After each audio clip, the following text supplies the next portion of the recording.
What's happening, people? Welcome back to another episode of Red Divided. Myself, Tommy. You got Ade here. All right, cool. As you can see, Ham's not here today. We've got two special guests. I'll give them the time to introduce themselves. So we've got Rob and AK. Rob, do you want to introduce yourself first? Yeah, sure. So I'm Rob. I'm a QPR fan. Not quite sure how I made it on Reds Divided, both on the football pitch and the podcast, but still, looking forward to tearing Arsenal and United apart. Cool. If you didn't know, obviously we talk about our football team that we used to play in Stratford all the time. Rob was one of the players there. He's collected some trophies with us, right? You won the trophy with us, right? They never gave us the trophy. But What position did you play? I was a defender. Cool. AK, yourself? You want to introduce yourself? Yeah, I'm AK. You know me. I support five. They say I should just say 5 teams. So Bayern, Arsenal, Madrid, Atletico Madrid, and City. Even rival clubs. He doesn't discriminate. I'm a born winner. I will always win. With me, at the end of the season, when some people are crying, I'm still winning. So I don't lose. I just think I don't lose. Cool. AK, obviously, AK is a good friend of the show. We've known AK a long time, so I'm surprised this is the first time we've had him on, to be fair. But like, thanks for coming on, bro. Appreciate it. Anytime. Cool. Look, where should we start this week? Before we start, how's your week go? How's everyone's week? Good? I'm in a relationship, so it's all right.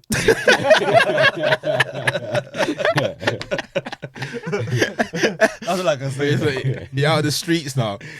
Out of the streets. Off the streets. One leg in, one leg out. That's it, You don't want to tell you say that, boy. He's definitely out. He's not listening to him. He's not one leg in, one leg out. We're just talking about we're literally just talking about getting cancelled. You're gonna get cancelled by your girl by the time this is done if you're not careful, bro. All right, cool.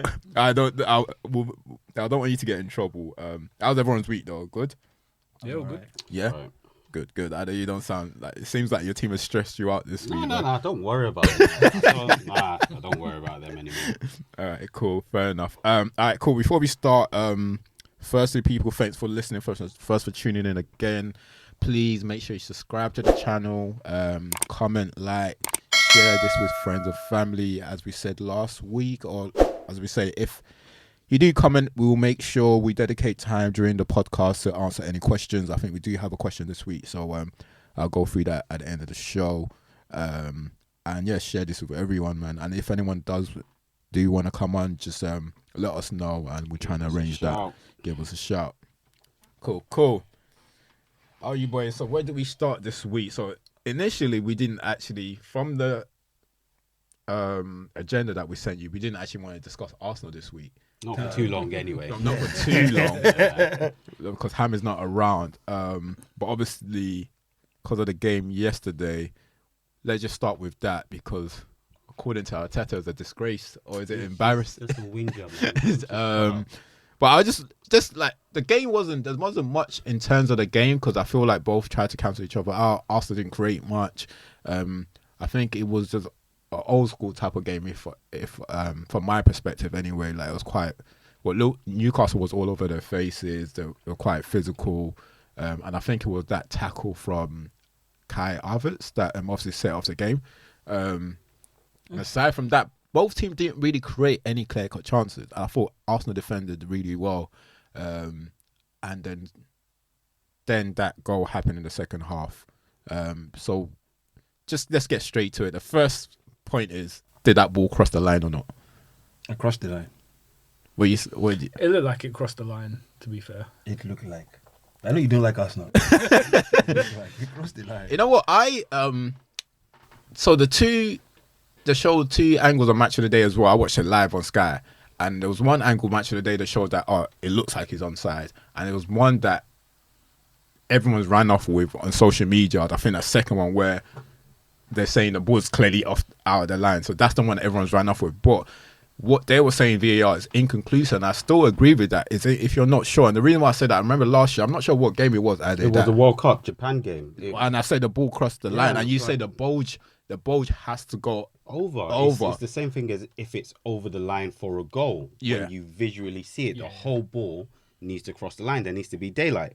Yeah, and then it's but in inconclusive. fairness, the bottom of the ball clearly was over the line. No Yeah. one's going to Yeah, argue. no one argues that. That's Yeah. really straightforward. But Yeah. it's the fact that the part of the ball that was Yeah, overhanging the line, exactly. possibly. I still don't think it was, but I also agree that if VAR can't prove it, then it's got to be with And the I think decision. that's the main thing, is that every general person is saying just because the bottom's off the pitch, their view is off. Nice. Regardless. Yeah. But I'm of the view you can't confirm.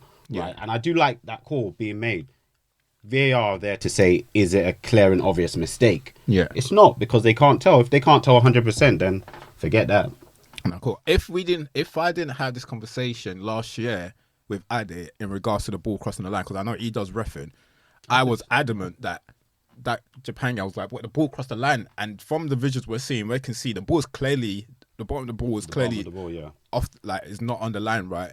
But the bulge, I can't tell you, even the two angles, I can't tell you yes or no whether the bulge is still on the line or not. And I think it's a fair call from VAR. Like, if it's inconclusive, that's what they're there I for. tell players to sharp all the time. When I'm reffing and it looks like it's not out. It's not out. Just because the part that you see has gone out, it doesn't mean it's out. There's different angles. Yeah, it's different angles. And I'm like, shut up, keep playing. If I don't, honestly, if I don't blow my whistle, keep playing. I don't want to hear anything. So, but like the thing is, if I can feel naturally Arsenal fans are gonna feel hard done by, but actually it's not conclusive, then you can't say it's out. But that's what VAR is supposed to do. It's the clear and obvious thing, right? And there's so many of these offsides where it's like a millimetre offside. So yeah, they by can clear like an that, armpit. but they can't clear that ball situation. But I don't think that. But don't have the that's like technology for that, though, right? So they're should different. yeah. So whereas, Well, that's what's going to happen now, right? Because what we need to understand is that with any form of life, when you build something, you test it. But you can't test for every single scenario. yeah, That mistake between Liverpool and Spurs, yeah, to be honest, I'm shocked it hadn't happened sooner. But now it's happened, that particular mistake is probably not going to happen again. Since that, like Japan and this one about the crossing the line, someone's going to develop the technology then. But there's certain scenarios that you can't fix until it happens. It actually happens. But it's also properly mad how many cameras that they've got. Yeah, they yeah, don't yeah. have one on each touch Right across the line. one on each goal line, one on Yeah. each byline, Yeah. and then you can put the other 60 odd cameras wherever you want. Or just why get is there one not a good person, angle? just one person to stand and just be looking. I just don't get Yeah. why there's not a good angle of it. It's stupid. yeah. It's stupid, yeah. And was that a foul? So that's the second point. So are we done with like the ball over the line now? Me, I think it was over the line. I don't care. Yeah. So I think we've come to a view, a general view Okay, cool. on the out. All right. So the second bit is the foul. What are your thoughts? That's a foul. I don't care. That's a foul. Is it conclusive? For me, yes, that's a foul. I'm not here to sit down on bench or talk too much English. It's that's a foul. I don't care. Me, I'm angry at Arsenal, but the reason I'm angry at Arsenal is the fact that we have to talk about this. Arsenal crap against Newcastle. I'm going to go into that separately, but that's a foul. Okay. I Cool. don't care. That's a foul. I don't care how you look at it. VAR, helicopter, sky. It's a foul. Me, the half temper. It's not me. If you push me like this, if I come back and punch you in the face, you know what I'm saying? I would, especially from getting hit from behind. You know when you can't really brace yourself for impact, and I feel it. I'm getting off the floor and I'm chasing him, bro. That's a foul. And they were trying to do angles. And you see, sometimes I think this referee, that ref yesterday, occasion. You know, so it was in Newcastle. The fans, the crowd. Yeah. Some calls. That's the home And it does advantage. happen. Everyone It does just happen. genuinely Some have calls, that. Yeah. They were influencing him. He it wasn't happens, standing like, you know what I'm saying? You could see that it was a scale of the Newcastle fans. Like, maybe if you go out after the match, you go and get his fish and chips. Punch him up, or they know his car number, or, you know. I just didn't like the way he was looking scared. Some tackles. people are like that, yeah. Anyway, let's not get into it, but Yeah, that's a people are foul like for that. me. Yeah. That's a foul. What's your thoughts on it, Rob? I don't think it was a foul. Okay. Because I think... what can I say? I love it. You can put the freeze frame and Joe Linton's got two hands out stretched like that, right? But what Gabriel's trying to do, he's not trying to stand tall, take that on his chest or head it clear. What he's trying to do is duck his head to flick the ball away. So for me, if there's hands on your back and you duck down, it's not always a push. I don't think there was an active push in. You know what? Yeah, That's I will what go. my thought process was. So I'll tell you what. If you watch the video, the clip back, exactly what you just described. Before Joe Linton even jumped to put his hand on it, Gabriel was already in that position. Yeah. That he wasn't trying to jump. He wasn't standing still to try to jump and win the header and then try and clear away. He was in the position, trying to flip the ball over him. That's the position. And so Joe Linton's hand, and the more you slow the camera down. So why did Joe Linton's hand come out? He's resting his hands there. Wait, so you can't rest his hand on the side. Yeah, come on, that's an attempt. So far your hands behind his back. Bro, you can put. But I do like the different views. So far your hand come out my back. On this. You're definitely, that's a foul. You're touching me. No. That's for me. If you jump and you're doing that, I don't care. So that's a foul for me. So I obviously I ref on Sundays, some Sundays when I can be bothered.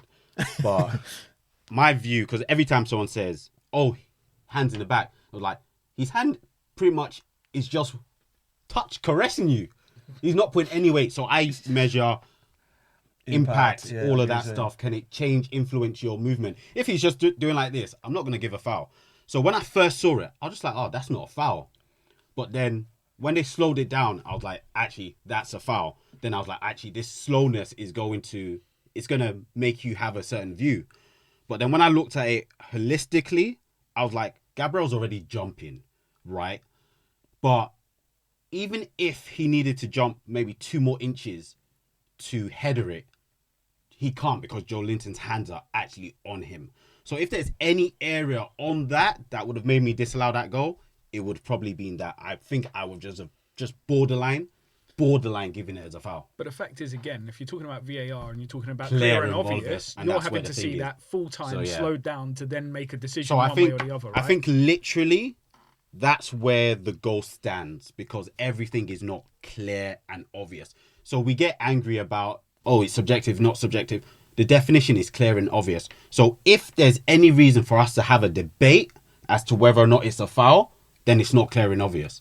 I would have given it as a foul after looking at it for a while. But if it wasn't clear and obvious, because I've gone, it's not a foul, it's a foul, not a foul, it's definitely a foul. It's a bit touch and go. So I think ultimately VAR ends up in the right decision, but I would have given a foul in real time. Cool. So look, and I think for the fact that it's a split decision, it just shows that it's not a clear and obvious error. And bear in mind, this is the ref having to watch. So happy. This is the ref having to watch it over and over again. And for me, I've always said, I think we all share the same view on this pod, that if the ref is having to see something again in slow motion, eventually it's going to look worse. Yeah, the more you look at it, it's going to look worse. I mean, you're now going to be looking at the stretch of his hands. And whereas, as you said, that can just be his natural jumping position where he's just trying to jump, and Gabriel.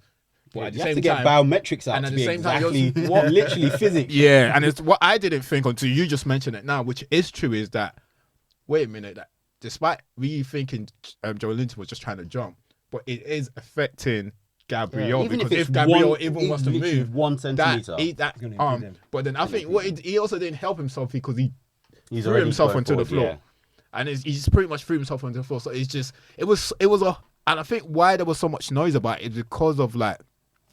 There was 3 or 4 incidents just combining just one goal.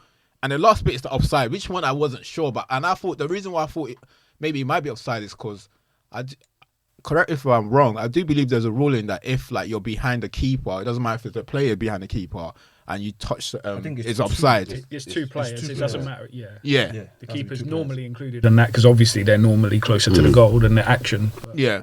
So so then he's offside. So that's why I thought they was checking the offside for, but again, that wasn't conclusive because they're trying to see who the ball came off or something like that. I can't recall. They didn't have an angle that showed when the ball actually made contact, which is a bit crazy as well. Which it comes back to the same point with the thing and the ball crossing the line. How, when you've got 70 cameras looking at this, do you not have one that has a decent view of when Joe Linton actually touched the ball? Because if you've got one from the back, you should have one from the front as well. It would suggest that, but you would think. But it's hard because actually I say that, but then Anthony Gordon's probably blocking the other side as well. True. Yeah. It's just a freak combination of incidents that will never repeat itself ever again in football. Cool. Yeah. It's one of those ones. Like for me, I think like ultimately if it was just should the goal stand or not, I think it should, because no one can like. That's what VAR is for. Yeah, we've literally said nothing has been clear and Yeah, I mean, it's not obvious and error.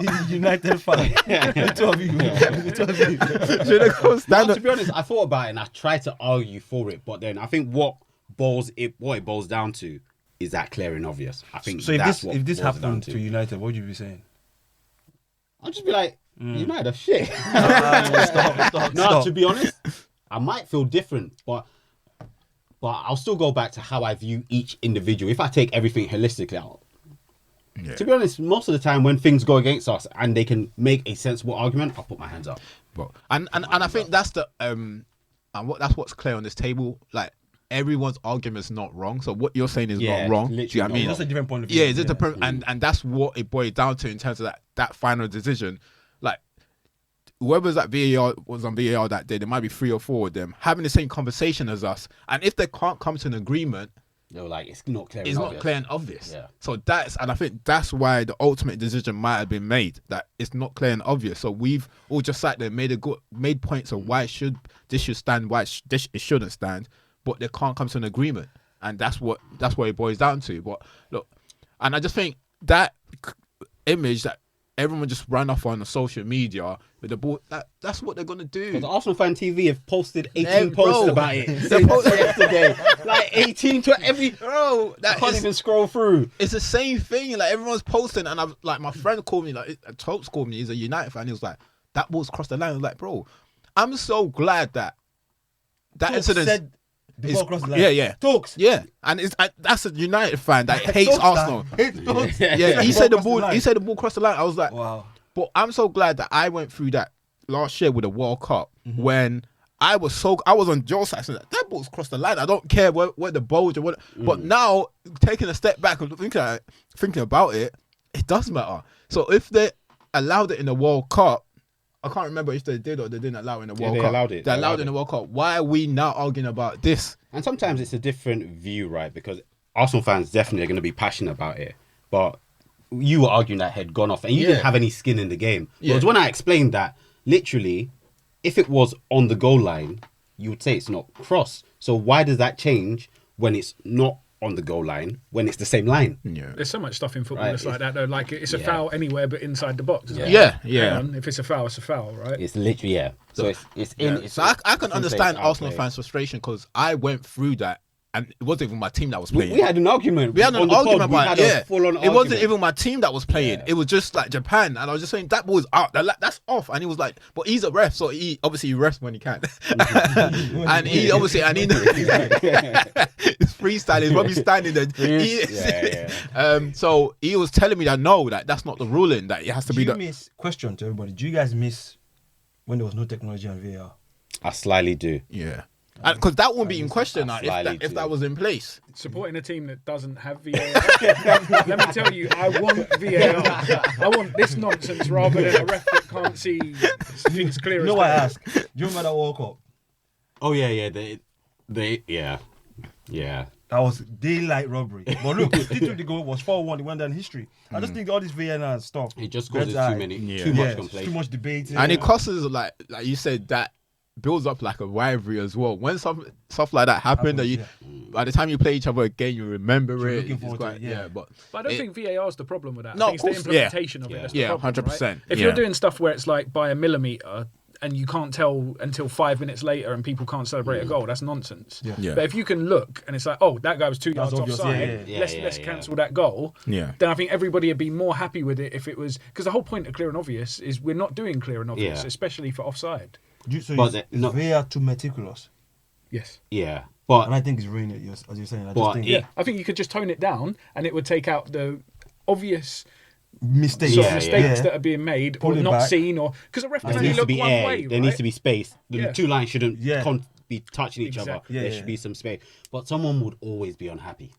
But that's life. Regardless. That's And life. that's what Yeah. the issue is going to be. No matter how they refine it, there's going to be someone that will say something else. But I think you want to minimise those You wanna situations minimise where it, yeah. teams are scoring goals now, and you're as a fan like waiting, But- and you're like, okay, the ball's hit the net, but I can't celebrate because there's a good chance something's going to happen. Yeah, but I thought about that the other day, and I was like, okay, situation is every week Like literally every commentators are saying, why is it taking you 2 minutes? Why is it taking you 3 minutes? Why is it taking you 4 minutes? But then if you rush it and make a mistake, That's the it's same people. also an The issue. same people who say you do your job properly. You do your job properly. yeah. So it's a lose-lose situation. So I say now, those two lines, there should be space between those two lines. Somebody will say, is it going to be 1 millimeter, 2 millimeters, 5 millimeters? But going back to your point, though, if it takes you 2 minutes, 3 minutes, 4 minutes, there's no clear and obvious mistake. True. So True. that should clear up those things. That If makes you look true. at it and you get Yeah. 30 seconds to look at the best views that you've got, True. and you have to keep playing it, and by the end of that you still don't know, which is fine, Yeah. because there's some incidents where you just don't know, then you say, look, we're stopping it 30 seconds in, we don't know that there's something Yeah. clear and obvious, we can't tell, so we'll And leave that's what I it was on telling pitch Ham decision. last week about the handball thing. We just need to make a hard and fast rule. Bang. This is literally the rule. No subjectiveness. This is it. 30 seconds. If we can't agree between the four of us, we move on. VR is like girls with hormones. 1 minute it gives you a nice call, the next minute it gives you the wrong call. It's very temperamental. I swear to God, VR is like hormones. I don't know what's to do. For me, I just think we should cancel it and go back to old school. Yeah, just cancel VR for me and let's just go back to the old stuff we do. I don't like all this Alright, look, bringing back. let's just go into the actual game itself because I just said, and I think that's for my like. I saw Arteta's press conference. It's dramatic, man. It's a brilliant tactical move from the manager because that's him deflecting How shit his team was. like deflecting everyone's Performance for us. that day. attention from the Yeah, actual yeah, yeah. like performance because they didn't actually play well. If we're being honest, they didn't create anything. They didn't create a chance. I think they had one shot on target all game. It wasn't to be fair. It wasn't a great performance on both sides. I thought defensively Arsenal played really well until that goal. But they didn't actually play well. So what's your thoughts on the The way I game? saw the game is this: Newcastle, they're home. They've turned it to war. If you come to Newcastle, you know they're going to get a game. They know they cannot outplay Arsenal, but you can see in the game the tackles in the face. Like, look, Yeah. you might give us a good game, but we'll give you bruises. And then later on, Newcastle started growing into the game. For Arsenal now everybody has found out Arsenal from last season. People now are setting up for Arsenal. You can see people are double up on Saka. He's tired. Everybody know that Zinchenko or Tomiyasu is going to come in the middle and do all that stuff. All that thing that was brand new last season is old school news. So teams are setting up for Arsenal, and now Arsenal are being found out. And Arteta, Mr. Tinker, doesn't have a plan B. You can see now he doesn't have a plan B. He's just waiting for individual brilliance. Even Martinelli that usually run. Look at what Newcastle did to him yesterday. Like, who was the fullback against them? From Newcastle. Trippier, and then what's the other one that came out from Southampton? Yeah. Livramento. That's the one. Beautiful game. They're just setting up. Now they're setting up for Arsenal. They're telling you, we know what you're going to do. We know where your passes are coming from. That's why the only thing successful for Arsenal so far this season is the defense. But the midfield has been found out. The front three, found out. Eddie, for me, is like fluorescent. You know what you put on the When light? they blinking. He can give you this game of 3 goals. The next 4 games, he'll be rubbish. But he'll be making those runs, or you'll be keeping him thinking, at one moment he'll do something. I saw one stupid volley he tried. It's never in his locker. And he tried the volley like this is Lewandowski. It's not in his locker. Arsenal have been found out. Trust me. So for me, when I was watching the game, I was just laughing. Like, this team is crap. But they can keep doing it because how many teams in the league are good enough to actually stop them doing what they want to do? Like, you play against United, they can do what they want to do every day of the week. It's not going to change. United aren't going to be able to stop it. But Newcastle are a good enough team. So, like, I picked Newcastle to win yesterday. And I picked ultimately, winning the bet, yeah, I did. Newcastle are a competent team at home. Like, let's not think, Arsenal are going for the title. Newcastle are not shit. Like, they're a good team going for... So, yeah, it's interesting. And Eddie Arsenal's- Howe's good. Arsenal's Good manager. team, the bench is rubbish. Once there's no Partey, there's no Odegaard, there's no Martinelli. Anybody you bring in, it's crap. The level still dropped. The same issue we had last season, we're still having it now when I was watching Newcastle. Who's injured at the moment? Jesus and Oh, Partey. yeah, Jesus and Partey. Abivera comes in, he's rubbish. Harvest.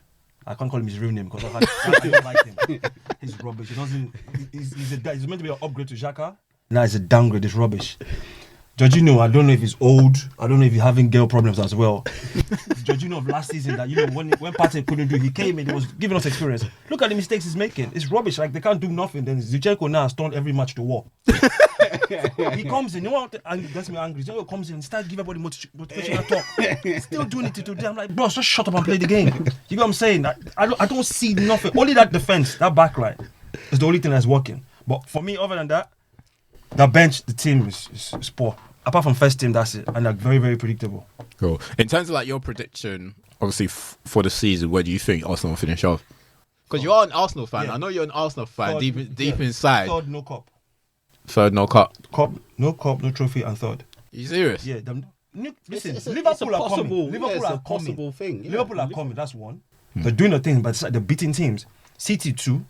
Spurs don't have anything in Europe, and see the way Spurs are playing. 3. So even Arsenal even end up 4th.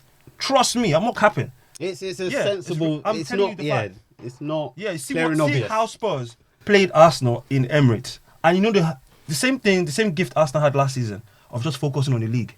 That's what Spurs have. Liverpool to a decent team, and they're firing now. You're not going to play City. City have 3 teams that can beat anybody on any day. Yeah. So Arsenal are going to end. I don't know what they're going to do in January, but if they don't, if they really want to say win a cup or end second, that January window they have to do stuff. But other than this, with injuries charged to the game, third or fourth, no trophy. Just so, before we just round up on Arsenal, do you want to just give us a bit of your insight of how they've played so far this season? What your predictions for the season? Yeah, guy. I want to talk about big boys. I know from QPR. It's nice to get like an an It's nice to get like, obviously we've always had Ham, so the only like Arsenal perspective is Ham. Yeah. Deep inside, I know he supports Arsenal, but obviously we know he's got many flirts jerseys. with Yeah, Born winner. but yeah, look, it was nice to get like a championship perspective. No shade. I think it's quite interesting that I think Arteta's copied what Pep's tried this season. So Man City have gone from playing Cancelo and Walker as their fullbacks, bombing on in the Liverpool way, to 4 centre-backs playing across a back 4. And it seems like everybody now wants to have their fullbacks come inside and provide that holding mid. So they've only got Rodri in there. It used to be you'd have 2 holding midfielders in there, right? If you wanted to be a top team and control games against other top teams. Now you use your fullbacks for that.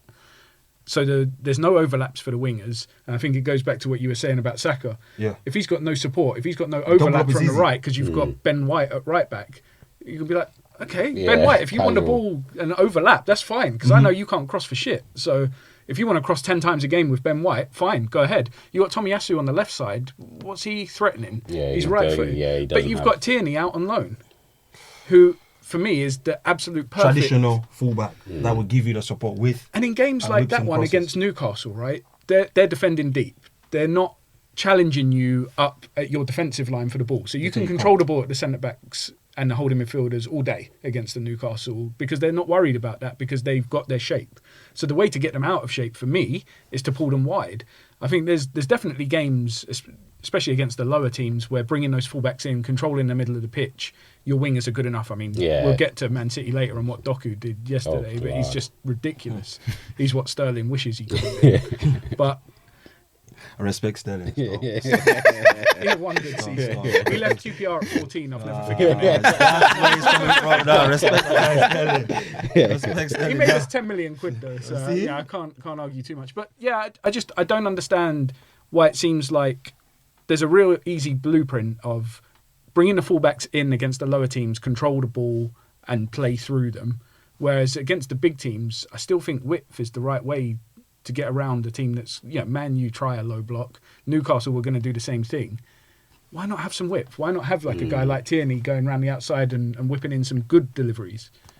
It doesn't make much sense. So then you get someone like Trippier on the back foot as opposed to just allowing him to... But Trippier's not a great defender. Yeah. But what did he have to do defensively yesterday? Like you said, Martinelli, okay, he's getting the ball there. But when was he ever one-on-one with Trippier? He wasn't. Because a midfielder had come across, the centre-back had come across. It'd always be, okay, well, Martinelli, if he's going to do anything, has to beat 2 men before he's even near the box. How's that ever going to work? It doesn't make sense. And then Arteta throwing his hissy fit when... That was just disappointing. I didn't even bother watching the interview. His change of tone, though. Yeah. The Diaz disallowed goal... He's like, we have to give VAR some patience, some time. We're going to come together. It's affected me now. Fuck that. And honestly, if you flip it, if it had happened up away, he'll do that next week. He'll be like, no, VAR's good. We just have to wait. Just a quick one. Where do you think they'll finish the season? I still think that everyone else is worse. So I would still say second. I wanted them to win the league, to be honest, because I don't really like Man City, but I just don't see them challenging. So do you think you see Arsenal improving this season? No, they're worse than last season. There's no doubt about So that. why do you think they're going to end up second? Because everyone else is also worse except No. for City. Liverpool, I suppose. Liverpool, I don't see when they play the big teams. Again, I don't think they have the think they'll defensive lose. players in the midfield How many big to teams? control it. How many big teams you have to play? But how many not big teams have they already dropped points against? Would be my I see counter-argument. Liverpool improving. What about Spurs? Spurs have been absolutely fantastic, and they'll probably end up top of the league by tonight again. But Madison gets injured. I mean, Ham would That breaks a actually, lot. be angry if someone didn't say it's Spurs, right? It's Spurs, yeah. Madison gets injured, a lot could happen. So Yeah, this, be interesting to see. But I right think now they're Son. playing quality. What happens if Son's injured?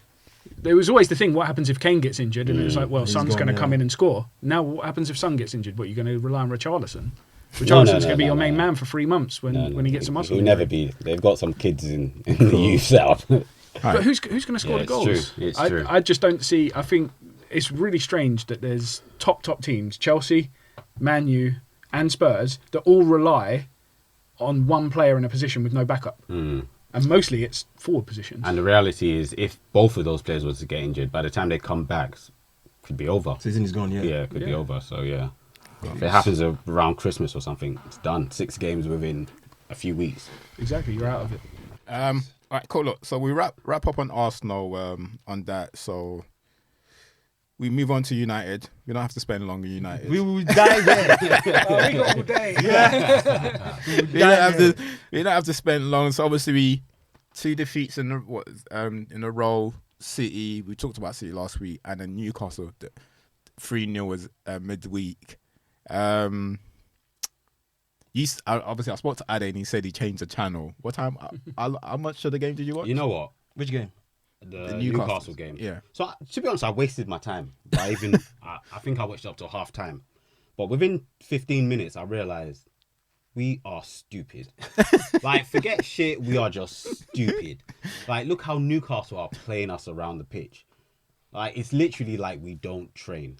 But in all honesty, even if you don't train, there are people that I know that don't train and can still play football better than that. It was just embarrassing. So at halftime, I was just like, F this, F the podcast. No one should ask me any questions. I'm just gonna come and just look at you guys. I'm just gonna skip the United match, and yeah. So I changed the channel. Yeah, I was going with my life. I was watching with Junior. I was angry when Arsenal was losing. I just reached United's match. I saw 3-0. I was like, yes, I can relax. Okay, both of us are losing. No United fan can chat shit to me. We're both losing. And it's the football that makes it worse. To be honest, if Newcastle had beaten me, like, I would have maybe been annoyed and been like, okay, cool. But it's the football we're playing. It's just bad. So It's- if you look at United now, what do you say? What's the one strength do you think they have this season? What's our strength this season? Just one strength. We probably make money. So the team's weak. We have high revenue. Dead. We have high revenues. That's about it. Footballing wise, I find it hard. Yeah, it's a struggle for me right now. So The You know what's players. scary though is Ten Hag. I thought he had a plan. I thought he was executing against a plan, and I thought things were coming together. You win a trophy, you come in the top Yeah. 4, and then all of a sudden he's coming out this week saying, "Oh yeah, we'll never be able to play like We'll we did at never be Ajax." able to. I'm thinking you got a budget to buy that whole Ajax team right now.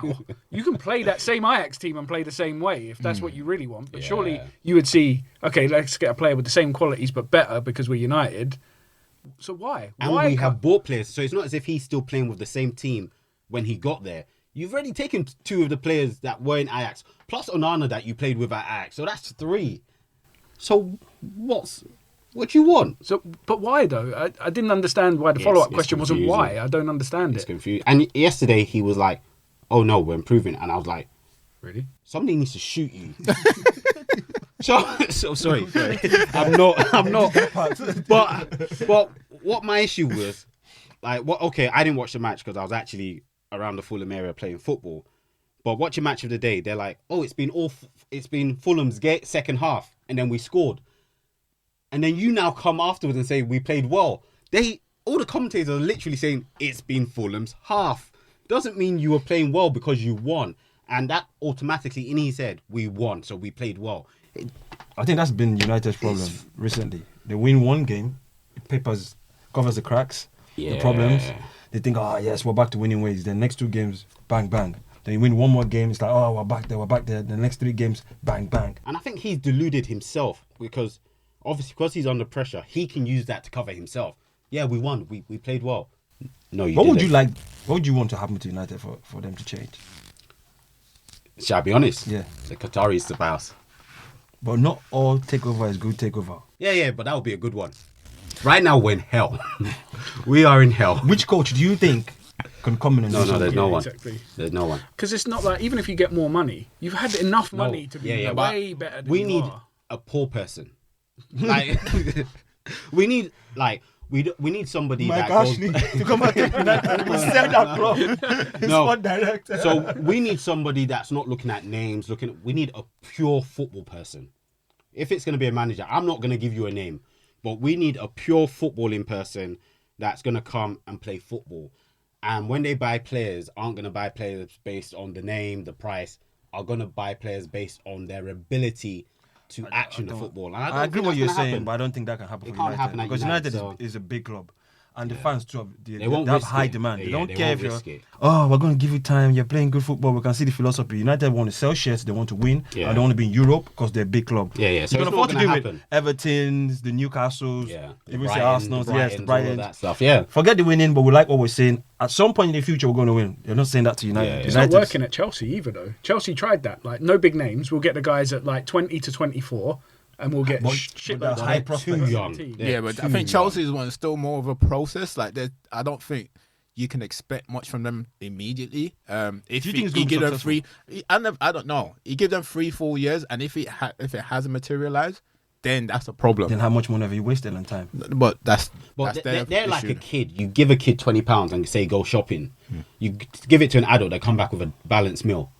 Right? You give it to a child, you're eating sweets all day. And that's what it seems like is happening. They're just buying lots of youngsters, not in particular positions or to cover a style of play. Let's just go and buy. Yeah. So now it's like, okay, now you've given it to me. What am I making? But that's been United's approach. Oh, yeah, that's what, we are. Who's the stupid. shiny new thing that we can throw some extra money at? Yeah. Who thought that 70 million for Højlund as your Who's only your- striker was going to be a thing? I thought it was stupid. Like Yeah. during the season, obviously we have that ongoing group chat between myself and Tommy and Ham. But I was like, fans are they hear something about something and they jump onto it. They've not watched this boy. I was watching him in Italy because last season he wasn't their main striker. How many goals did he have last season? I think he like 7, I think. 7 to 10 or something along those lines. But he wasn't their main striker. He was like 3rd or 4th choice. Something happened where everyone got injured. He had a run and did well during that run. But ultimately, people hear stuff and they just You know what we call that? they just start. We call that Eddie and Kita.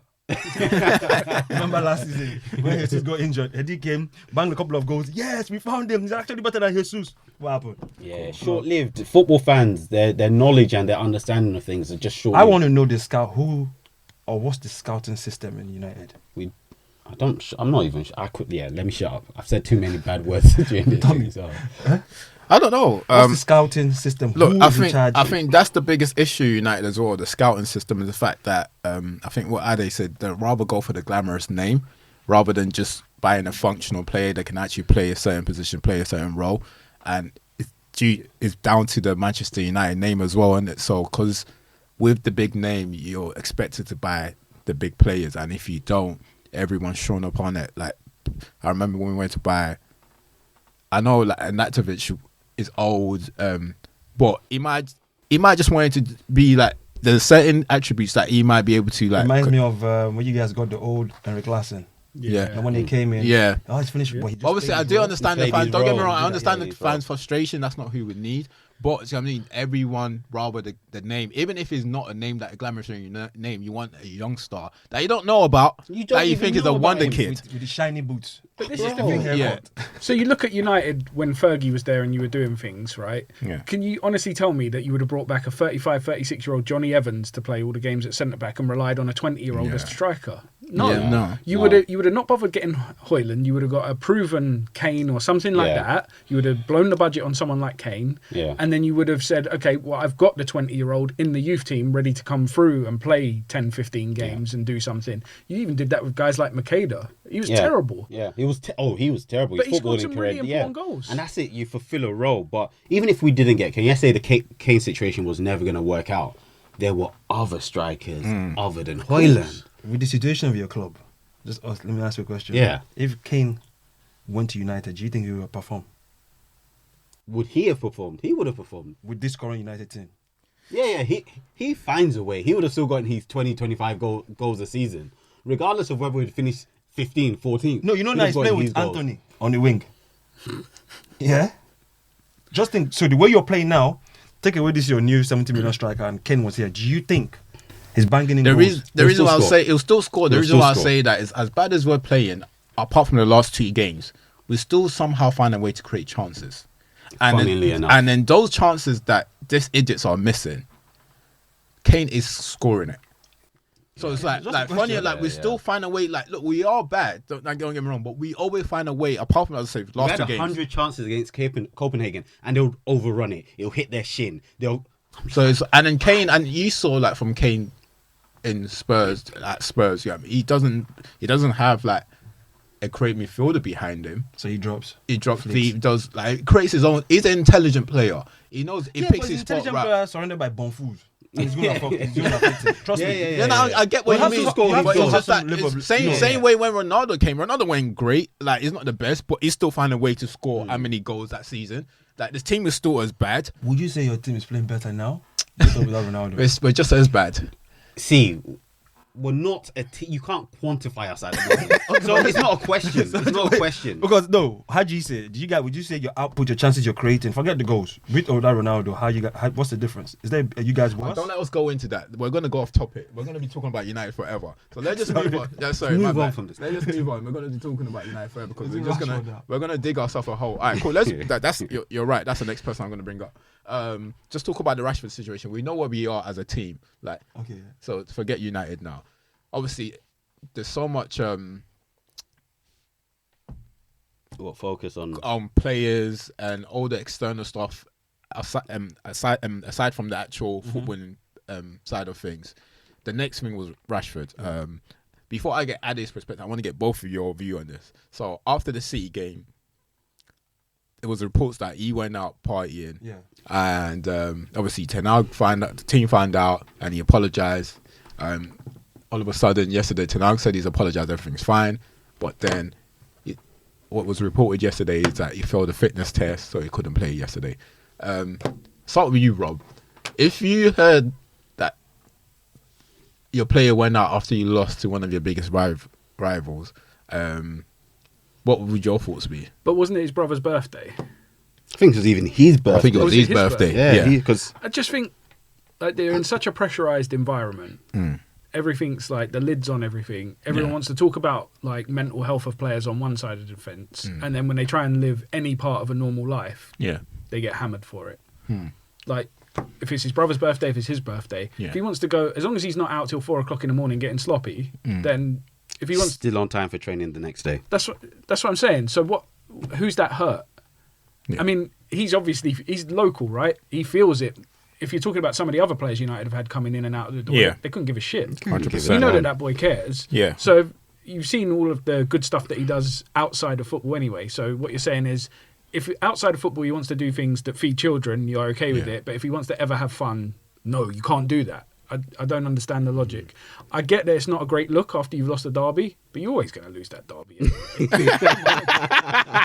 There's no need for that. We might lose every week, so he should never go out. But yeah, just like I don't see why he should feel like he has to be caged in his house just because he's lost a football match. I think there's more important things going on in the world. Okay, cool. AK, what are you saying? Me, it's the Rashford thing. I just think some fans, you have to ignore some fans. They're idiots. Yeah, sometimes just ignore some fans. They have nothing to do. Football and social life is two separate things. There's different people ways of how they distress. It's his birthday. That happens once a year. It's not going to happen next week or happens once every month. It's his birthday once a year, and he's probably at home, pissed off, angry, and he said, let me go out and celebrate. I've lost. Like he said, he wasn't drunk, wasn't doing balloons like Dele Alli. You know what I'm saying? He turned up for training, what? On time. Not like Aubameyang that will fly and get that. Unless if you want to, you know what I'm saying? Yeah. I know your club is not doing well, your team is not playing properly, but let's separate some stuff. And this is the new era. He wants to go out and have his fun. He'll go out and have his fun. I don't think that should be a problem. Cool. For me, if I play, I win or lose, or more, if there's Nyash looking for me next, I'm out there. I'm doing Nyash's ass. So. I am there. You know what I'm saying? There's nothing wrong. It's just people are greedy. Fans are greedy. They think obviously he's lost. He should be home crying because they cried, or he should be home sad because they lost their bet. You're mad. You took the risk. You put so because you lost bet, I shouldn't go out. Table that book, my boys are there. Crazy. Yeah, some fans just take a lot of outside factors and want to blame players. Do you think Rashford woke up that morning and went there and said, I'm looking forward to lose, or I'm going to go and piss people off? No, it's just life and it's his birthday. Yeah. You know, the fact that you can't think that his birthday, let him have that day. Yeah, because I know a lot of us, if we had a shit day, our birthday is called our special day. Yeah, let him have his birthday. Yeah, the next day, slap him up. But for a man to go out and celebrate his birthday, you're having a problem.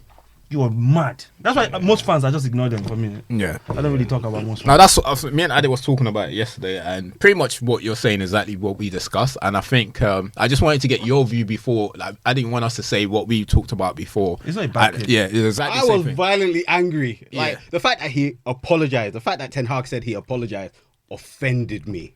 I was like, so you cannot celebrate life. You're literally saying me celebrating life is dependent on whether or not we win or lose. Yeah. So literally, because we lost, I should turn off the lights in my house and just sit there and be miserable. Like, it offended me. You know who I blame? Honestly. People like Roy Keane.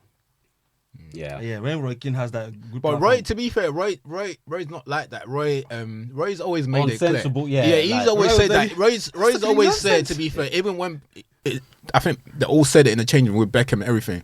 Roy's only problem is if you come into the changing room training, football. Don't let it affect football. That's what when he sees their outside world is affecting football. That's when he gets angry. So go and wear trousers on your head, whatever you want to do. Do whatever you want to do. But he's always said, as long as he doesn't affect the team, the football, then like, that's and it. As a normal job, honestly, this is how it works for me. If I go to work and I say something's happened to my daughter, or I need to go and something doesn't even need to happen. I need to go to the nursery to get my daughter early today. You tell me no, I'll resign on the sport. And I'll give you headbutt. It's literally that. It's literally that. People have forgotten that sport is what? Entertainment. Yeah. They've taken this thing to something too serious. Sport. I watch football and I watch sport to entertain myself. You know what I'm saying? It's an entertainment. But when you start using it and trying to justify people, they're human beings. They're not robots. You know what I'm saying? So you should party as you want. Cool. Okay. I just wanted to get your thoughts on it, but we move on from United because but let's get a view on where they think that we're going to finish because let them insult us. let them insult us. All right, where do you think we're going to finish? This one, actually, don't let AK answer because he's about to hurt my feelings. 17th or 18th. What I want to say, when you ask where United will finish, I'm not even telling you where you finish. I'm just watching the battle of United and Chelsea. It's a battle of who's going to end up lower. Because there's like two of you, I don't understand. But I don't know. I think we're like 6 points above Chelsea, you know. I think but they got a game in hand. I think so. Lose that one. I think 9. Ninth, yeah. Yeah. Okay, it's not horrible. Horrible. I think 6th or 7th. Oh, that's why I wanted Rob to answer. Rob, how do you get this? Tell me. Chelsea are definitely finishing below. I don't think any of the top teams look serious about. There's no one's going to challenge City at all. That's going to be 15, 20 points at this rate because no one's going to be close. Because we already talked about Spurs. They're Spurs for one thing, and they've got just a reliance on Son. And then Liverpool aren't special. Villa, Brighton, they've all got big defeats in them. Out. Yeah, I think Brighton will drop out. Brighton have got Europe for the first time. They're not used to that. I wonder where Newcastle will finish. I think Newcastle will probably be third. Actually, do you guys have your top 4 right now? So let's say top 5. If you was to give your top 5 right now, what would it be? Right now? And then we'll move on, yeah. What I'm saying. So, City, Liverpool, Spurs, Arsenal, Villa. City, Arsenal, Newcastle, Spurs, Villa. Okay, cool. So you're saying you picked the same teams, but oh, you didn't say Newcastle, did you? No, I You didn't. didn't say I think Newcastle. I said Newcastle. No, you didn't. No. You didn't. So you said Villa 5th. Yeah, Villa 5th, yeah. I left Liverpool out and Oh, yeah. from my one. How about Yeah. you? What, you left Liverpool out? Yeah, Out I top think- 5? Yeah. Well, I was telling him in the beginning, I was saying, how you saying Oh, Liverpool wow. are not playing well? They're gonna Okay, come. cool. No, but same way, because I think Newcastle will definitely finish in top 5. But it's the way it is. No, that's surprising, but okay, cool. We'll move on. We don't want to spend time. So look, we both obviously got both of you here, and it will be wrong for us to have you on and not discuss both of your clubs. I know you support Arsenal, but I'm talking about Bayern this time around. Yeah, that's my shot. So where should we go? We start off with okay, we'll go over you first. Last week you come on time, to be honest, because last week we was talking about Kane and how he settled in Bayern. What are your thoughts on Kane so far in Bayern? What was your thoughts when they bought him, and how is he meeting up to the expectations that you? So, first of all, everybody know I don't like English players. I don't like Premier League, but I watch it. But when the rumour was happening that Lewandowski was going to leave, the only person I was saying was get Kane. Get Kane. I was praying Kane City don't work. Because if Kane had gone to City or United, there's no one matching. Yeah. And you see when Lewandowski left, Yeah. you see how we're struggling. We're using Juba Martin because we're a club that the strikers we have, a history of strikers we have is always at 9. Look at Tony, whether it's crap or not, it has to be a 9 that can do the job. Look at Tony, close. You get what I'm saying? Those focal points, and he's there. And then what he adds is he can come in as 10. Then you can have Gnabry, Coman, Sané running off him like what he was doing in Spurs. When it was Lewandowski, he couldn't come in, hold the ball and drift. It was just support, feed the goal. Do you get what I'm saying? But with Kane, for different defense, different low blocks, he can just come out, he can pull a defender out and the space for other players to run in. So I was predicting it. We got him, and he's hit the ground running. It's like Lewan who? Yeah, last season, everyone was thinking, we missed Lewandowski, they should have paid him the money. So far now, we're not even talking about the price he went for. We're not even talking about how much it cost or his wages. We're not even talking about Lewandowski. casual. We're just, look at him, he just fits in like condom, tight fit. Sorry. My bad. My mind did not go anywhere. I didn't tell you, but he's a replacement for Ham. When you wear condom, when you condom, you want if you wear loose condom, you're in trouble. Yeah. So that's what I'm saying. He's brought a different dynamic for us. That dropping to 10, he's done it. Superb. I like it. I mean, we're looking good going forward, but defensively, we're in trouble. Alphonso Davies is not a defender. There's a winger they're just forcing him to play fullback. Because offensively he's good and his speed helps him do recovery. Yeah. But defensively you always catch him out. You get what I'm saying? Since we lost Pavard, we've not replaced him. We lost Hernandez, we've not replaced him. We only bought Kim. Yeah. And now, when Delete got injured, we were panicking and we had to rush back Upamecano, who scored, but he's not fully fit. We don't know how to defend, and that's why we're trying to get Jerome Boateng when he was training. Yeah. But obviously, Signing. yeah. So that problem for us in defense, you always catch us, and that's the problem. Last season, you will catch us out.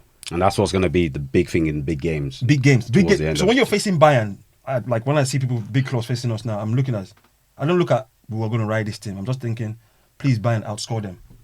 I don't see, Bayern are not even managing games anymore. Like United's going through against Yeah. Bayern is crazy. Look, 4-0 Crazy. Dortmund, yeah? 4-0. What? You look at the scoreline, if you didn't watch football for 90 minutes, you think they were dominating. Dortmund was still creating chances. Neuer was still having to make saves. There were still last-ditch tackles. When Pep was there, Bayern can be killing you 5-0 and you still won't touch the ball. But Bayern will be 3-0 up and teams are still creating chances. So for me, that's a problem. Kimmich has got too excited. He's a 6, but now it turns to 10. He's always out of position. Gnabry's... Yeah, it's not as consistent Yeah, as you it used can't to really be. depend on Yeah. him. Leroy Sané last season was on and off. Now he's having a purple patch. You get what I'm saying? Ever since he did that nigga thing to Mane. Since he got a punch in the face. Yeah, I don't like him. Ever since he come out, I don't care. So even when he's doing well, I don't care. I don't like him, to be honest. But him and Kane, they have an understanding. Well, what happened? That's he called Mane a nigger. Yeah.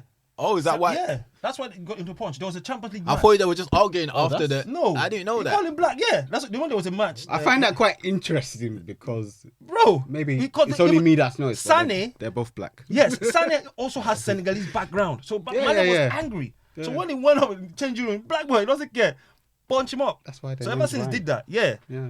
Ever since he did that, But he hasn't been playing well though. He's been doing well. No, he's been Oh, nice, he's balling. I'm He's just balling. saying, He's a like, fantastic like- player. He's a fantastic player. But if you set up for us, just for me to round up, if you set up for us, Bayern, you have us. Trust me, you definitely have us if you set up for us properly. We saw it last season, City, and that's it. Even So, Leverkusen this season. I know Xhaka is just balling there. Yeah. Xhaka just went there, and that one too fitted like another condom. I'm telling you, this is Xhaka. Yeah, it It's just like, fits it's in. like I left Bayern, Bundesliga, had a rubbish season tough time in England, came back and it's just like, it just fits in. And that's my thing with football now, because you look at the Leverkusen team and it's no big names, but it's a collective of players that do their job, thing like you're saying, correctly. United, yeah. The wing backs that they use, I think Frimpong scored 5 goals this season. Their left back, Grimaldo. he scored like 7 in the Where's league. he from? He's a Spanish guy, but He's he a was at Spanish. Benfica. Yeah. Okay. And he's been known for years. He's been linked with Barcelona for Yeah. like the last 3 years, and nobody took Nobody's the chance taking on him, him. but I'm everyone not just that bad fits in so well. The positioning, the style of football. It's like, yeah. Okay. Yeah, I used to like football. Cool. For your what do you think in terms of trophies? Because you're out The German Cup. the German Cup. So what do We you paid think? our normal German tax, so Bundesliga is guaranteed. I told you. That one we always get it. We always won all the teams down. Hey, all of you can let's touch. The last season, the last week of the season, hey, leave it. Don't touch it. Make sure you don't win. With Champions League, we're not getting it. I think we'll end up quarterfinals, and that's me pushing it. Quarterfinals, that's it. Tuchel would be sacked. I don't even think he has a style of play. The only thing that's helping us is just a moment of brilliance. Individual players. And you Harry have Kane. quality Quality that, can, okay, yeah, let me just do magic. Unlike you see Bayern Leverkusen, it's a machine. just collective, yeah. Yeah. 'Cause So you've conceded every Champions League game. you will catch us. Every single Champions You League would game. catch us. There's either one mistake in us or there's just something. So for me, we're only winning the league as usual, 11 times in a row. Champions League, nothing. That's it. Cool. So what we do now is now go straight to QPR. Great. The mighty QPR. Let me sit back with this rant. Oh, the wing is still outside. It's enough watching it. Don't make me talk about it. And what what did you always say? The only West London team with actual West London postcode. Yeah. But if we get relegated out the league, there's no West London teams. Look, you've obviously had like what four managers in the since like last year June 2022, right? Since he went to what's his name went to Beale to Rangers. Oh, Bill went Rangers. to Rangers, yeah. Rangers. So you've had 4 managers. The latest one is your 4th manager. Currently second to last on the table. Thanks for reminding me. No, just to Some provide- improvement. When you lost at a point in time. You've had a poor start to the season. You drew yesterday. Who was it you was playing against yesterday? Rotherham. You did go ahead, but good thing I didn't add you in my ACCA. You haven't been in my ACCA for a long time. To be fair. What's your thoughts on how and just the run, how the club has been run at the moment? Because obviously Les also left towards the end of last year as well, right? Mm-hmm. And he said that I think he's saying he left just to give someone else an opportunity, and there's been a lot of pressure on him, and he's been held accountable for a lot of things going wrong. So I think that's one of the reasons that he's left as well. So what are your thoughts on the whole, like where you are now and how the club is being run? The whole club's a shit show, like top to bottom, like everything. I mean, you say United, at least you're making money. Well, we're losing 2 million a month. We're a shit team. 2 million a month. Something like that. Yeah, it's crazy. Wow. But we're still the only team in the history of financial fair play to get punished for it. Everyone else can just ignore it, but we're apparently the ones that Yeah, are. you guys offended something for sure. But like we had a plan, right? We had Warburton as our manager. We played some decent football. We were on the edge of the playoffs for 2-3 seasons.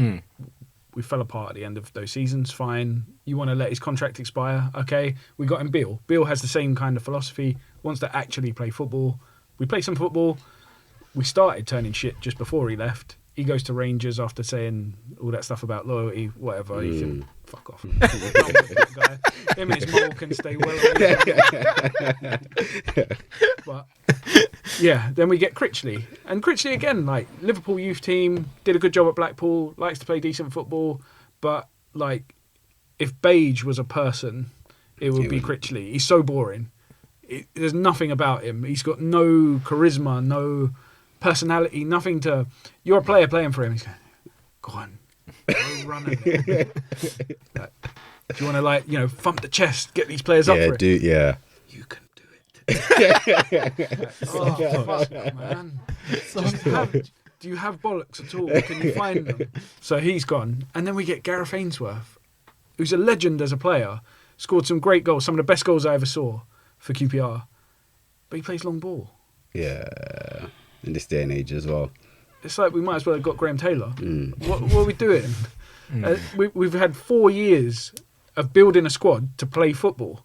Then we just about stay up when he wins 2 out of 15 games at the end of the season, just because the start of our season was so good. Then we bin a whole bunch of players that can play football for Begovic, who I don't know if he's ever seen a football before, but he certainly can't kick it. I don't know what happened in his old age, but I don't know if he needs glasses to see his technique or what. But I mean, he scored in the Premier League because he had such a long and accurate kick. And now he struggles to make the halfway line.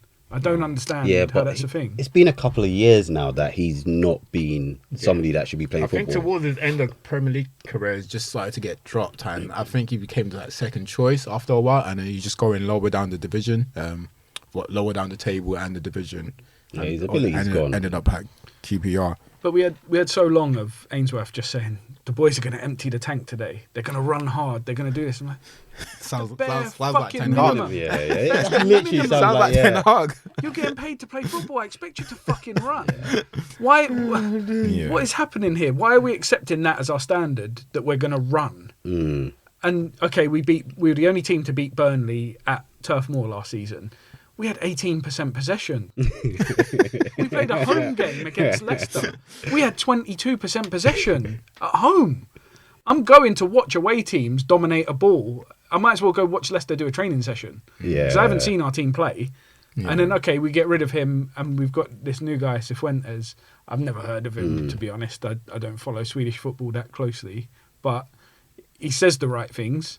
And already yesterday we were up to 58% possession in the first game. I know that's not, but from a team, that's had 20% in a lot of games, it's nice to see us actually just have the ball for once, actually play some football. 20% is wild. We should be beating Rotherham, home or away, and we should have done that yesterday. It was just one set piece, one lapse. But what was promising is some of the stuff that he said, he actually delivered on. We will play some football on the floor. We will look to attack. We will press high. And when we go a goal up in a game, we will still look for more goals, which we did. So for once, we got a guy who actually delivers on the things that he says, and he's pushing the players to do the things that he's saying.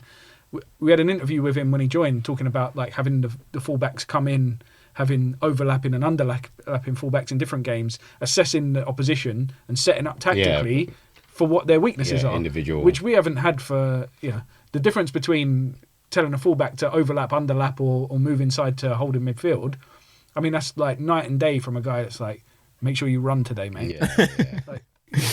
At least we'll have some patterns of play. It look like we might score some goals, but it's painful. Because it is weird, because obviously QPR are probably the one team that I look at the start of the season. I'm like, actually, how are you going to... What run are you on? Because you just never know at the start of the season. You're like, is this QPR going to challenge for the playoffs this season? Or are they just going to be abysmal? And this season, it's been abysmal. I was going to ask, in terms of there's been individual talents that you've had to let go, and especially when around the time you have Eze, you've, as you said, you make good run, you have a good run of form, and it looks as if there's something that potentially can make playoff.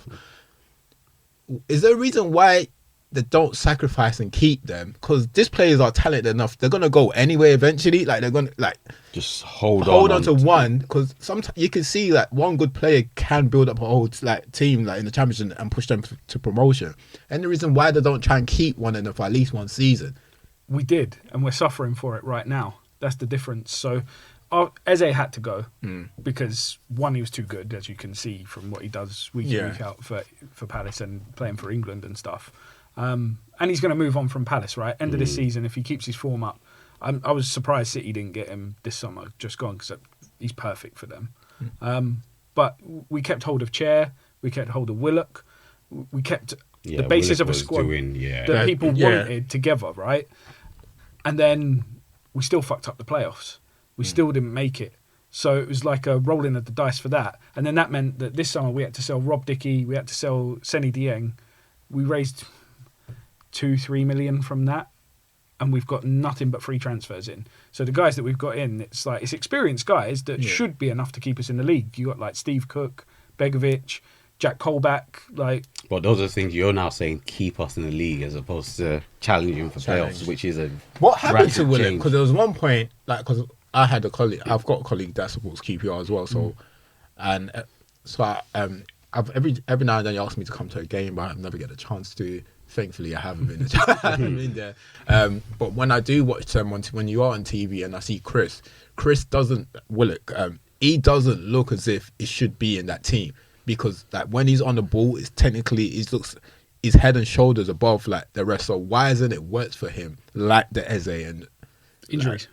Okay. Yeah, so he pretty much tore his hamstring badly, like as bad as you can tear a hamstring. And since he's come back, he's scared to sprint. Yeah. But half of what made him the player he was that he could do everything. Everything. He It was had a spell of ridiculous. Probably 2-3 months where he's the best player in the Yeah, it was championship by a absolutely mile. ridiculous. It was He was ridiculous. scoring from everywhere, but he was the threat. The thing that he had was a threat of running in behind. So there's goals that we scored where Dieng, as our keeper, caught the ball. We only had Willock on the halfway line. He was a really accurate kicker. He put it into the channel. And once Willock's gone, there's no one catching him. He's got ridiculous. 3 or 4 seconds to compose himself Yeah. before finding a finish. But now, if you play a through ball to Willock, He won't even. he'd maybe look at you. If it wasn't perfect, he'd moan. He'd jog a little bit. Yeah. He's scared to sprint. And- He just doesn't look fit. That's understandable, because I was saying I've never, like, throughout the time I played football, I've never ever pulled my hamstring, and I've only done that when I went to Sports Day for my boy. So this was last year or was it the year before last? Yeah. And ever since then, I think I've only played football once. And then I'm known for being quick as well. Like, obviously I'm older now, so I'm just scared to go at full pace. I've never been able to do that. So, and that's just not me. I'm not a footballer. That's not my job. I don't get paid for it. I'm just an average guy, knowing that if I pull this, like, it's gonna take me a week out. Disrupt my day. Like, I just can't be bothered. I haven't played football since, because I've never pulled it before. So I've got this thing in my mind that just chill. Like, even if I do play football, I'm not doing any running. Like, I'm just gonna chill. Like, that's all I'm gonna do. So imagine a footballer knowing very well that. But he's gonna have to, like, psychological. Yeah. But we've got sports scientists. We've got like psychologists. Yeah. We've got people that should be dealing with the physical and the mental recovery for him to make that happen. Well, the fact that we're like 6 months down the line from him being back and available, and something happened between him and Gareth Ainsworth, right? So he came on, we lost 4-0 opening day to Watford. He came on for the last 2 minutes. He came on for another 2 or 3 sub appearances of less than 5 minutes. It was obvious it was a power play to say, you're not putting... And I get it. Like, as a coach, you want people to put their effort in, and it looks like he's not putting the effort in. But to me, he's not in the team on merit, because he's one of our worst players now. When he plays, he slows everything down because he won't sprint. But I kind of get it, and I think he probably just needs help. And his contract's up at the end of the season. We had an option for this season, but he will go at the end of the season. I'm sure if they've got a decent medical team where he ends up, he'll come back again. Yeah, no, like he was. When I was watching him. I think I came to you straight away, right? I'm not too sure it was you that I came to, because when I spot a player, he's like a football. Both of you are probably the same encyclopedia. I always message him, show like, who's this? But then I was like, then I saw obviously his name was Willock. So I think, has he got another brother? So I messaged Ade. I said, yeah, and Ade said yes. And I saw it, and he just looked. But you know the same, because I go and watch non-league football, semi-pro football a lot of the times myself. So I do a lot. I work for some, not any off the book work with an agent. So I go and watch some football, and you can just easily tell when someone's head and shoulders above someone. And I was watching him. I was thinking, what's going on here? Like, this boy doesn't belong here. He doesn't belong to. He shouldn't be suffering in this team. And then obviously, and I thought it will actually help you to get up. But I just said, like, you kept on changing manager, and I didn't actually know you had an injury, because I don't keep up to date with, like, I do keep up to date with the Champions League, but I'm not. I just like to check the score lines at the end of the weekend, see where everyone is on the Read the table. stories and stuff But I like don't that. know. I wouldn't know whether there's any injuries to a certain player or anything like that. And if a certain player is doing well, I would notice him when they show it on Sky Sports or anything like that. But so I didn't know he had a massive tear. So it's quite interesting. And injuries are interesting. Like, I've had a couple of knee surgeries. I can't remember last time I did a slide tackle. Yeah. I literally can't. Yeah. You can't find me on the floor. Unless I fell down, you cannot find me on the floor. Cool. Lastly, just to touch on Les, because I know. So I was listening to an interview when he announced that he was going to leave QPR. So he was speaking on Sky Sports, I believe he was. And part of the reasons was that he wanted to give someone else another chance.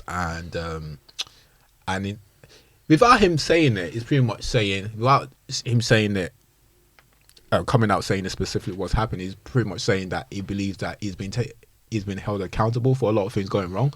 So as a fan, I know you go to the stadium, and I know when I go to like Old Trafford, as fans, I know I can sense where the frustration is coming from, and I can sense who they're aiming that frustration at. So what does it feel like when you are at the stadium? What do you feel like he was being blamed for it?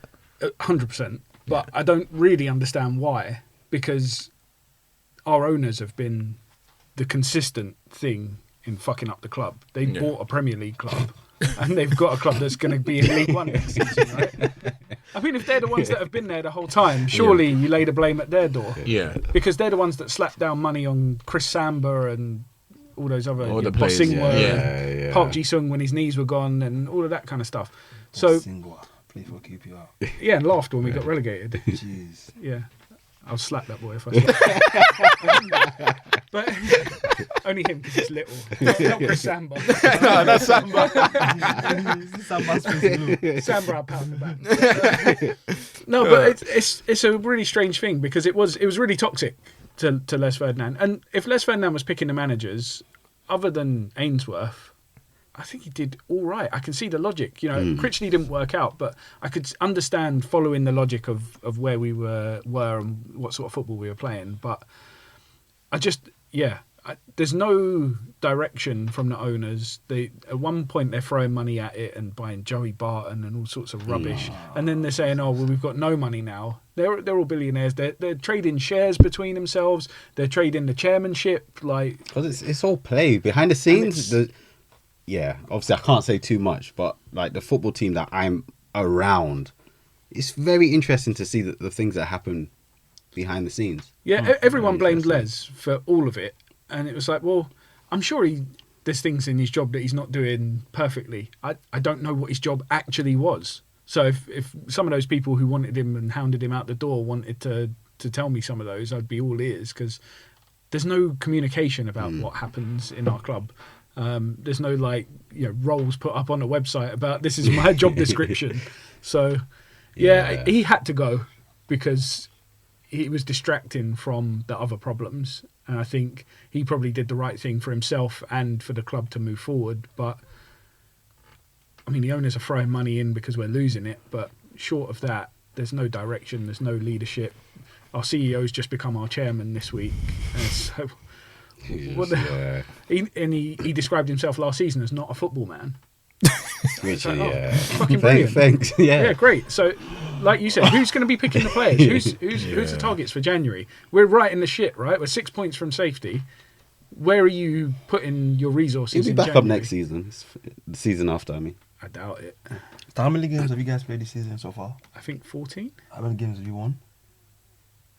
1, Oh, shit. 2. Oh. I mean, we've got 8 points. We'll get to it once again. Yeah. What was I gonna say? Look, in terms of where do you think you survive? It's a really hard point to tell. A week ago, I would have said no. Yeah. About a week ago. At least now, with a manager that actually wants to play some football, we've got half a chance. There was enough of a plan there for me to, and it is the hope that kills me every time. No, but you're not alone. We're all the same. Not too bad. You're only 6 points away from safety. We're not the same. Yeah, and only 2 points or 3 points clear of Sheffield Wednesday, who only won their first game of the season last week.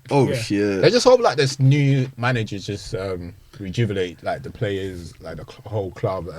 Yeah, I put it 50-50 right now. New manager for staying. syndrome. Yeah, that's what you got to hope for. It's a championship. It's a crazy league. It's the hardest league. It's a crazy in the whole league. world. I look at that league sometimes, and if you do accumulators every week, you understand how crazy that league is. Form Because swings. what you can be deemed as a banker. Can't go. Bro, I was betting, was it yesterday? Leeds Leicester.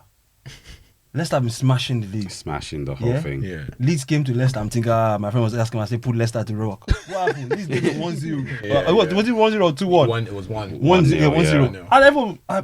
Your team just killed my bet because Leicester was smashing people. Yeah, it's like Ipswich as well. I couldn't see Ipswich not winning yesterday, and they ended up drawing 2-2. So To be fair, they came back from 2-0 down. 2-0 down, I was a bit yeah. like, because he's lost 3 is it 2 or 3 in a row? Rooney? Yeah, he lost 3 in a row. Oh right? yeah. So I wasn't too sure about that because I thought it needed to get something. He had to give the fans something, So especially at basically, home. luck was- Yeah, exactly. luck So was it was there. quite, and they went 2-0 ahead, so it was unfortunate that Yeah, Rooney. and I'm was totally costing. surprised with what Ipswich are doing. What do you think it is at Ipswich? How are they managing to do what they're doing right now? It's just a team. Yeah. Exactly like we're talking about with like Newcastle don't have a world class player. Yeah. Yeah. Ipswich don't have any of the players that you'd say are the best players in the Championship, but it's a proper team. And the other teams that are up there because they've got the individual brilliance, like Leicester. Leicester weren't great when they beat us. Yeah. They beat us because we got a red card. Yeah. we I we remember wouldn't that. have lost that game, I And don't it was think. just 2-1, wasn't it? Yeah. I've actually got I- Ipswich to win the championship. Oh, really? I've watched Leicester a From few beginning of times this season. season, and it looked good. And what's his Drinkwater? Not Drinkwater. What's his name? Dewsbury Hall. He doesn't belong there. No, Yeah, him Winks and as well. in the middle of Winks, midfield. Yeah, it's is- unfair. Oh, just mate. sick. No, Unfair. Dewsbury. To be fair to him, I went to so with the agent. I told you. So we went to watch a game. He had a player in Randers. In the Norwich, Denmark. Danish league. So yeah, I went to Leicester. That's the first time I watched him live. And watching him play live compared to TV. TV is totally different. So I watched him, and I thought this boy is good. I knew there was in the Premier League at that time, and then I watched him again the first game of the season. I can't remember where they played. They came down from like a 1-0 down or something like that. I can't remember where they was playing. And I thought you're gonna get a lot more goals from him because he was allowed to do whatever he wanted. He was allowed to do whatever on the pitch, and he can carry the ball. Yeah, that pass centre midfield ability. is just heads and shoulders above he's that level. really good. I'm really impressed with him. So I do believe Ipswich are solid. they will come back anyway. But if they don't come back, Driscoll wouldn't be in that team anymore. Someone will get him. But they got a few. Leeds are the same, right? They still got like Somerville and stuff that are hanging around. that They'll do shouldn't be one at this season. level. Yeah, they if shouldn't. they don't make up one Yeah, season. And that's the difference between Ipswich. Like Ipswich, there's no one that the Premier League clubs are saying, yeah, we're going to slap down 20, 30 million for like Leeds and Leicester. But there's nothing missing from the team. They've got depth in every position, and they've just got solid Championship performers. They're hard to beat. Cool. All right, cool. Just conscious that we're running out of time and we've got to do the quiz. So, look, thanks for the insight, because I know we don't really talk about Championship enough. All we talk about is the Premier League. No, I look. But I like that. I like it. it. I'll be honest with you. I'm always up to date with like all the leagues, all the way to like league. Was it league? National League, if possible. Yeah, I don't do national. I only go to League One. Because you're over it. National League is fantastic. I'll go up to League One. So I'm always constantly on like Championship, getting updates. As I said, and then when they're on TV, I watch it. Like I was watching Bromley and Blackpool yesterday. Dembele looks good. It looked good yesterday. And I was watching it because there was another player that my agent told me to watch. He actually played for Bromley the other day as centre back, and he was. I thought, Dembele should be good. He's been playing men's football since he was 13. no, but he looked good. But yeah, we'll come back to that anyway. So look, what we do, we'll get AK back on. We definitely get back on, but I only have time for one quiz today, so we're gonna do the QPR one. So what we normally do is when we get a guest on the show, it's called How Well Do You Know Your Team? 10 questions. You know your teams. 10 questions. Give me the answers. Some questions will have more than one answer. It's all based on time. You take so I can't remember what the quickest time was so far. But we're gonna rally it up throughout the season, and we'll see who got the most point. And if there is anyone joint in any position, then it will be based on how quick they answer the questions. Give you the heads up. If you give me an answer that I haven't got here, I'm gonna go back and research. So I might not give you your final score. We'll just power through. Yeah, we As just not power to through. waste your time. Not to waste your time. Just we'll power through. Yeah, power I'm through. shit under pressure anyway. So Yeah. And then don't we'll go worry. and mark it afterwards. Yeah, let me use your time as Yeah. a Don't time. get into conversation with him because he'll just waste your time. Yeah, so just power through. And then thinking the last question, you have the opportunity to get 5 points. Okay. So the question is on who am I? So I'll give you the first clue based on how quickly you answer it. Sure. And Hammer's not here today, so you do have a lifeline, 2 lifelines. I don't think you would need them. If they probably don't know about QPR. We probably don't know the answer. I don't want to know. If there's any question you're not sure about, you can use your lifeline, Ade or AK. Well, Am's not here, so you use AK. So whenever you're good to go, Let's go. Ade, whenever you're ready. Yeah, you tell me when to start. All right, go. I'll tell you when to start the timer. Wait. I'll tell you when. Okay, start the time now. Cool. What year did QPR get relegated from the Premier League last? 2018-19. Move on now. Next question. Who was your top goal scorer that season? Charlie Austin. How many goals did he score that season? 18. Name me 3 out of the 4 managers you had since June 2022. Critchley, Beale, Cifuentes. Name me 2 players that play for Man United and QPR. Park Ji-sung. Fabio. Nationality of your current manager. Spanish. How much did Crystal Palace buy Eze for? 19.5 million. How many goals did Eze score for QPR altogether? 34. No, I don't think that much, but no, 20 I've got here, but we'll check it. Yeah. That's a guess. How many games have QPR won this season? 2. Yeah, so you guys gave it away earlier. I was trying to stop them. And last one, who am I? French international played for 3 Premier League teams, including Sunderland and Liverpool. First clue. Okay. Second clue. I'm a striker. Djibril Cissé. That's the one. Time. 126. I'll go review the tapes and find out how much the score is altogether. I can't. I wouldn't know from. But I do think. I definitely got the Eze goals wrong. I had no idea. Yeah, I think Eze got his 2014 to 15. You got relegated. You got Charlie That was a Austin long time right. ago. Yeah, you got the Charlie Austin right. You got the manager right. You got the. You could have said Rio. You said Silva, and I got our favorite guy, Paul Parker. Paul Parker. Paul Parker. Cool. That's one of the few times when a player went from QPR to Man United because he was too good. Normally we get When they're 40 years old. Cool. Yeah, and you got Djibril right as well. So, but yeah, that's Who it. do you play for? Rio. West Ham. West Ham, United, Leeds, Leeds. West Ham, No, when he left United. QPR. QPR. One season. then One retired. season he was just done. Cool. Yeah, crowd spun him. All right, cool. Thanks for that. Look, so we have one question. This is for you, Ade, on YouTube. So please, people, if you can, just make sure you do write comments and we will answer it. The question, I think it is 2. I'll just read the first one. The first one is: has Ten Hag lost the dressing room? I think so. Yeah. I do think so. I think so my issue with Ten Hag, and he's come very strict, right? But if you're going to come strict, you have to show what you're offering. Yeah. You're not showing us anything on the pitch, but then you're chopping everyone's arms off and being strict, saying you have to do this, you have to do that. And players ultimately, so like me as a person, I'm not going to wait for you to do something to me before I say, actually, I don't like you. I'm going to see how you treat the people around me. And I think that's what situation we're getting into. So it'll be interesting to see over the next few weeks. Ultimately, what might save him is that people aren't fools, right? I still want to win. So you might get people like Fernandes and Rashford that win games ultimately because they just don't want to lose, and that might save him. But yeah. I think he's lost him. Yeah, and I think I pretty much agree. As much as like he comes out showing like being defiant and showing like the positive attitude that the players are together, I honestly don't believe it. I see through it. I think the question is, including the group that he picked and he bought, even the players that he bought, maybe the players that he bought might be with him, but I just think in general that I think he's lost it. As a group, he's lost it. And the second bit was, who will be showing the door first, Sancho or Ten Hag?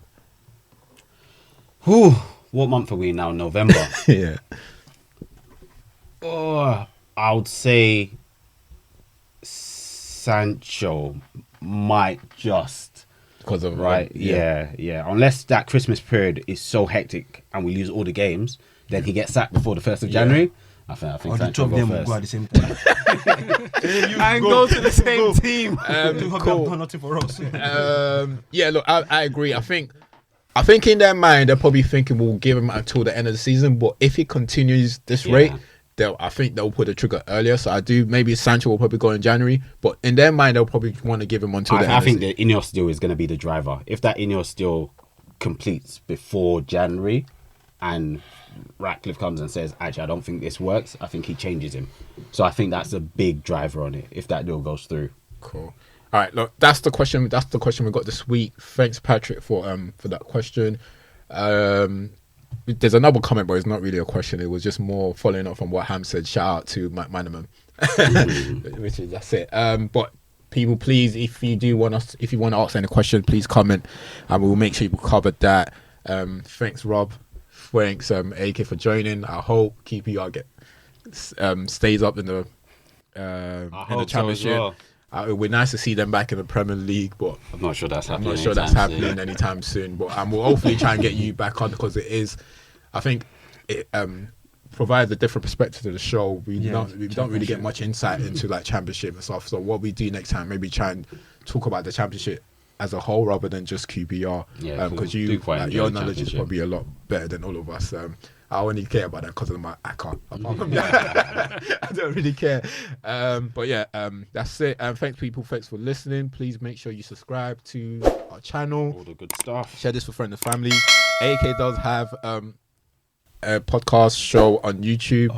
Do you want to quickly plug that? We got It's called Before You Cancel Me on YouTube. Before he cancels us as well. As you can tell, AK almost cancelled us today. So please make sure you tune in to E's podcast. Trust me, you're not going to regret it. Regret Pete, we out. Peace.